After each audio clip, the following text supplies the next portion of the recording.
ఈరోజు మన ప్రియతమ మాజీ ప్రధానమంత్రి కీర్తిశేషులు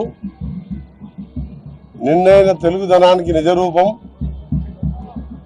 భాషలు 16 భాషలు మాట్లాడగలిగిన తెలుగులో చక్కగా మాట్లాడుతూ ఒక తెలంగాణ బిడ్డ దేశ ప్రధానిగా 5 సంవత్సరాల పాటు ఎవరు ఊహించని నిధుల్లో సంకీర్ణ ప్రభుత్వాన్ని నడిపించి ఆర్థిక సంస్కరణలు తీసుకొచ్చి మన్మోహన్ సింగ్ గారిని ప్రధానమంత్రిగా ఆర్బీఐ గవర్నర్ నుంచి ప్రధానమంత్రిగా పెట్టుకొని ఫైనాన్స్ మినిస్టర్గా పెట్టుకొని అంతకుముందు మన దేశ పరిస్థితి ఎట్లుందంటే మన దేశం ఆఖరి గోల్డ్ కూడా విదేశాలలో పెట్టి తీసుకుని వచ్చే పరిస్థితి నుంచి ఈరోజు మాట్లాడుతున్న ప్రభుత్వ పెద్దలు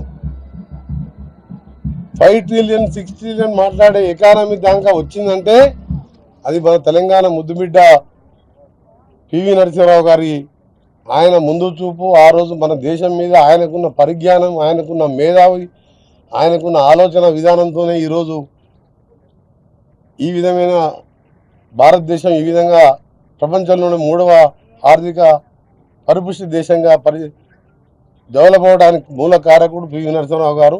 వారి 103వ జయంతి సందర్భంగా వారికి నివాళులు అర్పిస్తూ వారికి ఆత్మశాంతి కలగాలని భగవంతుని ప్రార్థిస్తూ అలాగే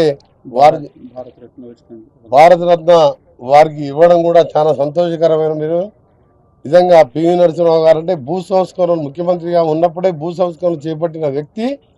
అప్పటి ఎవరు మాట్లాడలే. భూ సంస్కరణలు చేపట్టిన వ్యక్తి తనకున్న భూమిని కూడా పేదలకు దానం చేయడం ఆ రోజు మొదలుపెట్టిన ఆయన ప్రస్థానం నిజంగా ఈరోజు మేము గర్వంగా చెప్పుకుంటాం. మా కాంగ్రెస్ పార్టీ నాయకుడు ఇవాళ ప్రపంచంలో భారతదేశాన్ని ఈ స్థాయికి తీసుకొచ్చిందని చెప్పి పివి నరసింహారావు గారు. వారి కుటుంబ సభ్యులు గతంలో రాజీవరావు కూడా ఎంపీగా ఉండే, ఇంకో కుమారుడు రంగారావు గారు కూడా మినిస్టర్గా ఉండే, అలాగే ప్రభాకర్ రావు గారు ఇప్పుడు వాణి గారు ఎమ్మెల్సీగా ఉండడం. తప్పకుండా ఈరోజు మా ముఖ్యమంత్రి గారు కొన్ని అనివార్య కారణాల వల్ల అక్కడ ఉండి రాలేక మేమందరం పోతున్నామని చెప్తే మీ పేరండి అని చెప్పి తప్పకుండా అక్కడ కూడా వాళ్ళు కార్యక్రమాన్ని ఏర్పాటు చేసుకున్నారు. ఏది ఏమున్నా సరే తెలుగు జాతి అలాగే భారతదేశం ఎప్పుడు కూడా పివి నరసింహారావు పేరు మర్చిపోరు. ఎందుకంటే పివి నరసింహారావు గారు లేకుంటే ఈరోజు ఇవాళ దేశం ఇట్లుండని ఒకసారి భయం అవుతుంది ఆలోచించుకుంటే. ఆయన మేధావితో పాటు భారతదేశాన్ని ఏ విధంగా సంకీర్ణంలో నడిపించడం అంత ఈజీ కాదు. అలాంటి సంకీర్ణంలో ఇంత ఆర్థిక పురోగమనం తీసుకొచ్చింది.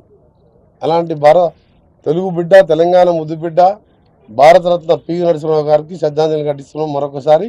తప్పకుండా మా ప్రభుత్వం ఇక్కడ తెలంగాణ కాంగ్రెస్ ప్రభుత్వం కూడా వారి కుటుంబ సభ్యులకు కానీ వారు చేపట్టిన ఆశయాలు కానీ వాళ్ళ ఆలోచన విధానాన్ని కానీ తప్పకుండా ముందుకెళ్ళి తీసుకెళ్తామని మా ముఖ్యమంత్రి గారి తరఫున మా పార్టీ తరఫున నా తరఫున కూడా వారికి శ్రద్ధాంజలి ఘటిస్తూ ఆత్మశాంతి కలగాలని భగవంతుని ప్రార్థిస్తున్నాం.